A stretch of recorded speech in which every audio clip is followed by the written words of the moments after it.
Hello, hello. So, what I'm with today that I wanted to share was about a conversation I was having recently with someone, and it's a topic I've covered before, but it's an important one and it comes up for a lot of people, which is around when you have someone around you who's grieving. And this particular conversation was, someone was finding it hard to, I guess maybe hard to maintain patience.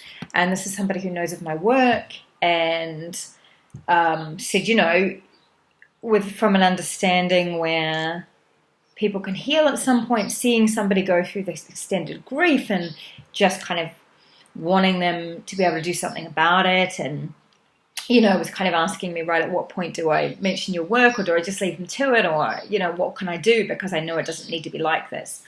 And I think self-awareness is really important, really being able to look at your own reactions and why you do the things you do. And part of this about how we react to other people is understanding your own discomfort too. Now, if you've been through grief, you know how uncomfortable you make other people when you've had a recent death in your life. Particularly the more challenging the death you've had, right? The younger the person, closer to you they are, the more challenging the type of death, the more discomfort you're going to see in other people. You might not always register it as discomfort. It can look like rejection. It can look like impatience. It can look like avoidance. It can look like someone trying to give you advice, they just kind of want you to move on with it. A lot of this can just come from people's own discomfort around death. And as I always say, how somebody reacts to you after a death in your life has nothing to do with how they feel about you and everything to do with how they feel about death. So if you find yourself around someone who's grieving and you find you're getting uncomfortable, just acknowledge that. It's okay. Acknowledge if there's impatience in you. Acknowledge if there's a part of you that don't really want to deal with it, right? Because most people don't. There are things we're not always comfortable being around. I remember working in mental health many, many years ago and having some clients who were very depressed and having clients who were bipolar, back then called manic depressiveness. And I remember one of my older clients talking to me about it, and he said, everybody loves being around the manic side because everyone wants to be like that, and it's fun and it's crazy and it's spontaneous. But the depressed side, he said, nobody, it reminds people of the worst bits of themselves, and they just kind of want to give you a kick up the pants, and they just want you to stop. We're just uncomfortable with that. And it happens in grief too. So just acknowledge if that's what's happening for you. Right, if you're having it, it's okay, it's normal. It's normal, particularly feelings that we're not comfortable within ourselves, we're really going to struggle with in other people as well. If you have no capacity to sit with your own pain, how are you going to sit with other people's pain? It's too big an ask. It's outside of what you can do. So just acknowledge if some of that is coming up for you. And it's okay. It's important to be able to see that. Self-awareness is really key to a lot of things, and certainly to healing, certainly to helping anybody. Checking in on your own reaction, what it is you want, what it is you're trying to get to happen. So, and further to that is understanding that there's a point to pain too. So again, sometimes we have this idea that we don't want to go through pain. Nobody should go through pain. Somehow pain, we should just magically get rid of all pain, and that pain has no purpose, which isn't true. I won't work with anybody where the death was less than 6 months ago. So for two reasons. One, they're too raw. Most people at that time are just far too raw to be going into the work that I do. You need to have their feet on the ground a bit steadier first. It'd just be too soon when someone's just had a death. But the other thing is that the emotions that you go through, everything that you go through as a result of a death or anything difficult that's happened to you, those are important. It's important to be able to express what goes on for you. There's a lot of transformation. There's a lot of growth. There's a lot of self-examination. There's a lot of life-changing stuff that can happen in that space. And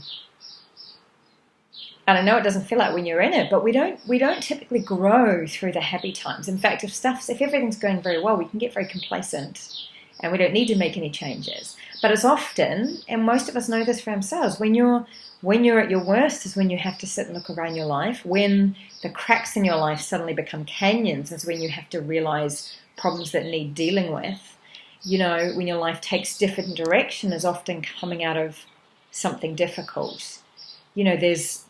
There's purpose in pain and trauma as well. So don't be so quick to try and rush and save people like that. I'm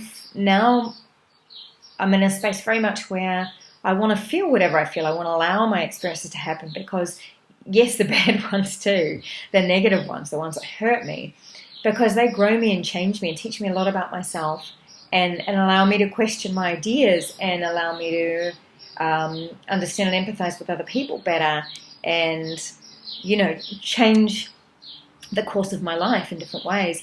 And, for me, the deaths that happened in my life have turned out to be the biggest transformation in my life and the thing I'm most grateful for. Right? So nobody's going to ever convince me that there's no purpose to that. And I spent about 20 years probably on and off very depressed. That was a good few years ago now that finished, but I know that there was worth and purpose in that. So if you can't see that there's purpose in someone else's pain as well, then it means you probably don't see it in your own life, which is again a good self-exploration to go on. So understand that it's often your discomfort that comes into play. Often you might just want somebody to move on from it. You don't see any value in their pain and you kind of just want to save them from it, which we can't do, right? You can't make anybody do anything. You can't save anyone from anything. And the other part that is we sometimes have this kind of almost benevolent idea that you can come in and help somebody, but you don't know what somebody needs. You don't know what they need. You don't know where they're at. And people come in with all sorts of advice without really checking in with the person. What is it that they want to know? What is it that they need? What support do they need? And this is one that can really tie us up because you get really caught in, okay, what's the right thing to say? What's the right thing to do? What's the wrong thing to say? I don't want to get near that. And there's no answer to that. It's different for everybody. And when you go in thinking you know what you need to say and do, you're already on the back foot, I think. It's about being able to check in with that person. So, instead of looking and going, right, okay, this has gone on long enough, here's what I think they need to do. If you want to be of support for them, and you can be honest with yourself, do you want to be of support to them? Can you be? Right? Can you be? Are you so uncomfortable with their pain that you can't deal with it? You have to admit that to yourself if that's the case. Can you be of some support? Right? Because otherwise you might go in there and be more of a hindrance. Some people do that. If you can be of some support, then ask them what they need. Ask them what they need. They might not know, but then if they don't know, there's no way you can figure it out. Right? They might want company. They might want to be left alone for a bit. They might want someone to just listen to them. They might want some ideas or some advice, but you don't know this if you don't ask. So ask them what does they need. It's okay. It's far more easy to be a bit vulnerable, a bit human and say, you know what, I really want to support you, but I'm not sure what to do. I'm a bit worried about saying or doing the wrong thing. What is it you need from me? Is there a way I can help you? Then going in guns blazing, thinking you know how to help them. So a lot of this dynamic is about stopping, taking a deep breath and being aware of yourself rather than trying to stop something from happening, trying to fix something, going in and advising because you think you know what they need. It's about, this is why self-awareness is so key, because then you can catch yourself in your patterns and understand why you're doing what you're doing and how much of your own stuff it's about, and then be able to look at the other person and work out what they need. And like I said, it's okay, and people don't tell you this, it's okay if you can't deal with it. If your friend is in the water and they're drowning and you can't swim, it's okay to admit you can't jump in the pool, because then you're going to, what are you going to do? You're going to get in there and drag them under a bit more, right? Just depends on where you're at with death. And I know people don't say that. There's this idea that if you're a good friend, you just show up. You just show up. You just show up. And it just doesn't work like that. This is too challenging. Death is too big a thing. All right, so there's a whole lot in there about being empathetic and understanding of yourself, being empathetic and understanding of them by letting them have their experience. It doesn't mean, when I talk about pain having a purpose, that doesn't mean it's meant to go on the rest of your lives, as people tend to think. That's not what grief is meant to do. Experience is meant to come, it's meant to be felt, it's meant to teach you something, maybe transform you, and then it's meant to move on, right? That's what healing is. That's what healing is. That's what we're talking about here. All right, so I hope that has been of some use. If that's a question that's come up, if you've had someone around you, no doubt if you haven't or haven't recently, you will at some point. Right? So see you next time. Lots of love.